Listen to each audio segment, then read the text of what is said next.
हाँ जी स्टूडेंट, तो स्वागत है आपका हमारे चैनल चावरन स्टडी स्पोर्ट पर। एक्सरसाइज 2.4 के हमने पहले 2 क्वेश्चन डिस्कस कर लिए हैं, जिसका लिंक आपको आई बटन पे मिल जाएगा। ठीक है, आज हम डिस्कस करेंगे क्वेश्चन नंबर 3 एक्सरसाइज 2.4 का। ठीक है, तो चलिए करते हैं स्टार्ट हम। The initial population of a village is 750। Every year 50 people move from a nearby city to the village. अब किसी गाँव की जो इनिशियल पॉपुलेशन है वो 750 है।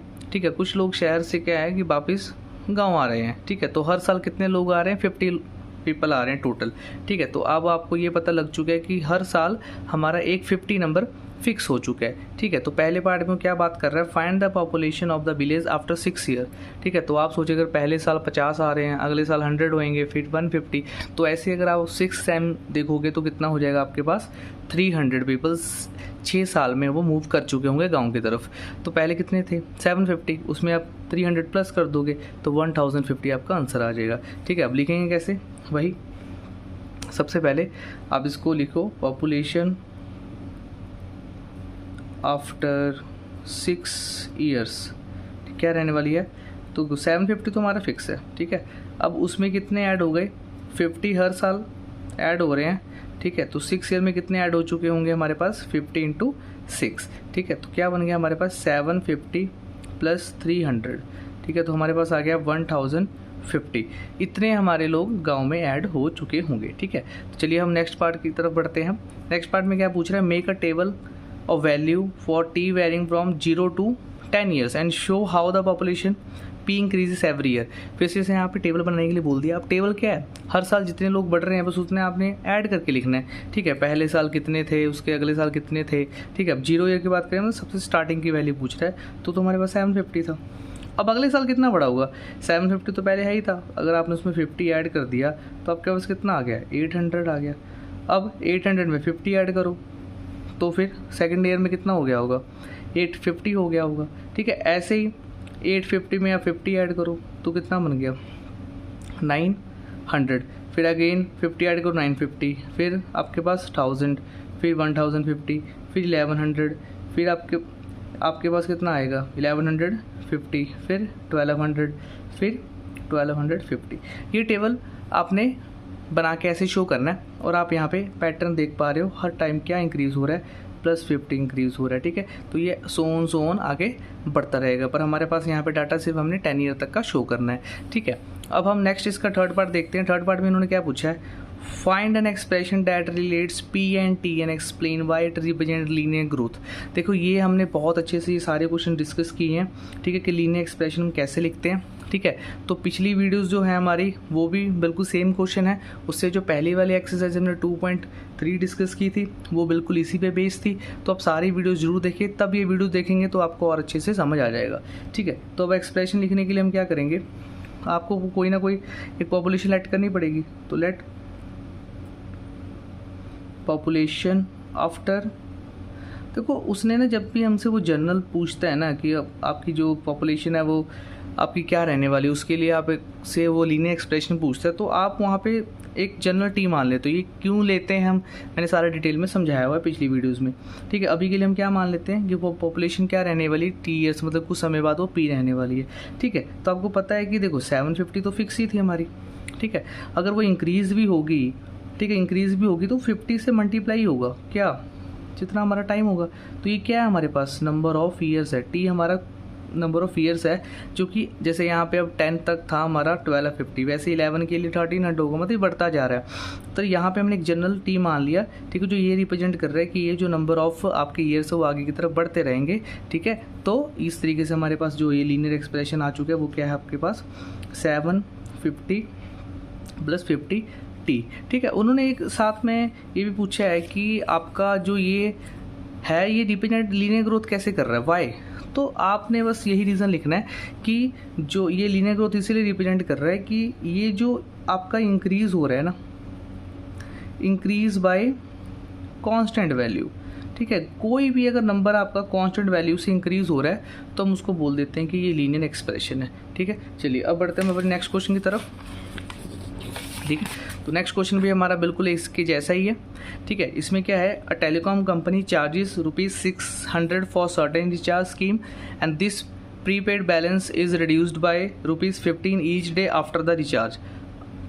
अब देखिए एक कोई रिचार्ज स्कीम है, उसके अंडर क्या हो रहा है, वैसे तो उसकी जो आपका कह सकते हैं उसकी वैल्यू ₹600 उसके चार्जेस लग रहे हैं, ठीक है, पर क्या हो रहा है इस स्कीम के अंडर हर दिन आपके ₹15 रिड्यूस हो रहे हैं। 15 मतलब आज आपने यूज़ कर लिया, उसके बाद कल आपके ₹15 रिड्यूस हो जाएंगे, नेक्स्ट डे आपके 30 हो जाएंगे, उससे नेक्स्ट डे आपके 45 हो जाएंगे, मतलब ये आगे कंटिन्यूस चलता रहेगा, ठीक है। तो अब जैसे जैसे आगे पार्ट्स पूछ रहे हैं वैसे वैसे हम, ठीक है, आगे की तरफ अब हम अपने क्वेश्चन सॉल्व करते हैं, ठीक है। चलिए अब इसमें क्या है कि right an equation that model the remaining balance bx after using the scheme for x days, explain why it represent linear decay, ठीक है। अब इसने फर्स्ट पार्ट में आपसे क्या पूछ लिया, लीनियर एक्सप्रेशन पूछ लिया है, ठीक है। तो लीनियर एक्सप्रेशन बनाने में आप एक्सपर्ट हो चुके हो, ठीक है। तो सबसे पहले आपने यही लिखना होता है कि जो जनरल आप जो गिवन है आपको वो आप कैसे लिखोगे, ठीक है। इसमें आप एक बार मान के चल लीजिए कि जो मेरा रिमेनिंग बैलेंस होगा, मान लीजिए आपने वो स्कीम के अंडर आपने रिचार्ज कर लिया, ठीक है। अब आफ्टर मैं एक्स ईयर ही लूँगा क्योंकि उसने एक्स ईयर के बाद ही पूछा है, सॉरी यहाँ पे मैं डेज करूँगा, एक्स डेज़ के बाद, ठीक है। अब यहाँ पे मैंने एक्स क्यों लिया, क्योंकि यहाँ पे वो मुझसे पूछ रहा था, क्या पूछ रहा था कि आपने एक्स डेज़ के बाद ही बताना है और रिमेनिंग बैलेंस bx के बारे में बात कर रहे हैं। तो यहाँ पे मैंने इसीलिए आफ्टर एक्स डेज़ जो मैंने बैलेंस माना वो कितना माना है, bx माना है, ठीक है। अब आप मुझे बताइए इसकी जनरल इक्वेशन, अब जो इसका लीनियर एक्सप्रेशन है कैसे लिखेंगे। नॉर्मली अब हम कैसे लिखते थे, ठीक है, मेरे पास जो बैलेंस होगा वो bx है, इसके अकॉर्डिंग जो गिवन है, ठीक है। अब उसका सबसे पहला जो रिचार्ज की वैल्यू तो 600 थी, ठीक है। अब हर दिन कितने रुपीज़ कम हो रहा है, ₹15 कम हो रहा है कि नहीं हो रहा, उसके बाद कितना कम होगा फिर नेक्स्ट डे, फिर वो ₹30 कम होगा, उसके नेक्स्ट डे कितना कम होगा, फिर आपका वो 3 टाइम्स कम होगा, मतलब ऐसे ही चलता रहेगा। तो एंड में वो कितना कम होगा, 15x, समझ आई बात। तो यहाँ पे x क्या है आपका पास, नंबर ऑफ डेज, ये आगे चलता रहेगा। तो मैंने यहाँ पे एक जनरल मान लिया, ठीक है, x को नंबर ऑफ डेज, ठीक है। तो उसने पहले बार में यही पूछा है कि explain why represent linear decay. अब हर बारी वही रीज़न, क्यों, क्योंकि भाई ये एक रिड्यूस हो रहा है, ठीक है, एक कांस्टेंट नंबर के साथ, जो कि आपका कांस्टेंट नंबर है कितना, 15 है। तो लिख लीजिए जो बैलेंस है आपका डिक्रीज हो रहा है, balance decrease by constant value, ठीक है, डेट इज 15, ठीक है। तो इसीलिए इसको हम क्या बोलते हैं, लीनियर एक्सप्रेशन बोल रहे हैं, ठीक है। अब नेक्स्ट पार्ट देखिए, हमारा नेक्स्ट पार्ट में क्या है, after how many days will the balance run.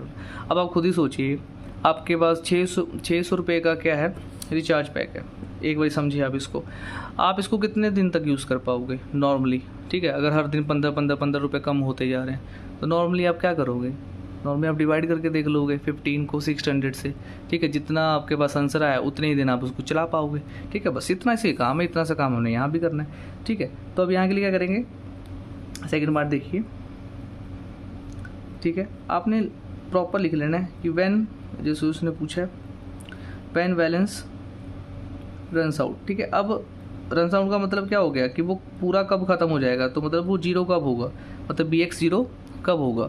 अब क्या करूँगा मैं उसके लिए, तो 600 तो मेरा फिक्स ही था, जो मेरी लीनियर इक्वेशन थी, मतलब इसकी वैल्यू 0 क्यों लेके चल रहा हूँ, क्योंकि इसका मतलब क्या है कि अब यहाँ पे मेरा जो वैल्यू है वो पूरी 0 हो चुकी होगी, ठीक है। अब यहाँ पे मैं क्या करूँगा, सॉल्व कर लूँगा, ठीक है। 15x को लेके गया, 15x आ गया पॉजिटिव का, ठीक है। उसके बाद ये इधर आके डिवाइड हो गया 15 आपका, इसकी कटिंग करोगे आपके पास कितना आ जाएगा, 40, ठीक है। तो x की वैल्यू हमारे पास कितनी आ गई, 40, मतलब आप 40 डेज उस रिचार्ज के स्कीम के अंडर आप यूज़ कर सकते हो, ठीक है। कैसे किया समझ आया, हमारे पास जो लीनियर इक्वेशन थी उसको इक्वल टू 0 रखा, क्यों, क्योंकि हमने ये जानना था कि हमारा बैलेंस कब खत्म होगा, मतलब 0 कब होगा, तो उसके बाद हमने उस लीनियर एक्सप्रेशन को सॉल्व किया, ठीक है। थर्ड पार्ट और लास्ट पार्ट हमारा, इसके लिए भी आपको टेबल बनाना है जो कि 1 से 10 डेज़ का बनाना है, और फिर आपने शो करना है कि बैलेंस कैसे रिड्यूस हो रहा है। तो वही आपका सिंपल सा प्लस और माइनस की कहानी, ठीक है। सबसे पहले दिन आपके पास जो पेमेंट थी वो, पहले तो आपने रिचार्ज कितने करवाया था, 600 का, यहाँ पे 0 ने मेंशन नहीं किया तो 600 होगा। तो उसके अगले दिन तुरंत कितने का हो गया होगा, 600 में से आपको 15 माइनस करोगे कितना आ गया, 585 में से अगर आप 15 माइनस करते हो तो कितना आएगा, 570 आएगा, समझ रहे हो। अब आप इसमें 15 माइनस करते रहो, कितना आएगा, 555 540, 525, 510, 495, 480, 465, 450। ठीक है, अब आप यहाँ पे इजीली देख सकते हो कि हर टाइम ये 15 डिक्रीज़ हो रहा है। 10 दिन में आपका बैलेंस इतना हो जाएगा। ठीक है, आगे आगे एक समय ऐसे आएगा, मतलब 40 दिन, जैसे हमने ऊपर डाटा निकाला है, 40 दिन के बाद क्या आएगा, आपका बैलेंस 0 हो जाएगा। ठीक है, तो यहाँ पे हमारी ये भी एक्सरसाइज खत्म होती है। तो कमेंट करके जरूर बताना कि आपको ये वीडियो कैसी लगी। ठीक है, आपका कमेंट मुझे मोटिवेट करेगा जल्द से जल्द आगे वाली वीडियोज़ बनाने की। ठीक है, वैसे तो मैं सारी वीडियोज़ बनाऊँगा, ठीक है, पर आपका कमेंट मेरे लिए बहुत मैटर करता है। ठीक है, तो चलिए मिलते हैं हम नेक्स्ट वीडियो में नेक्स्ट एक्सरसाइज के साथ। Thank you.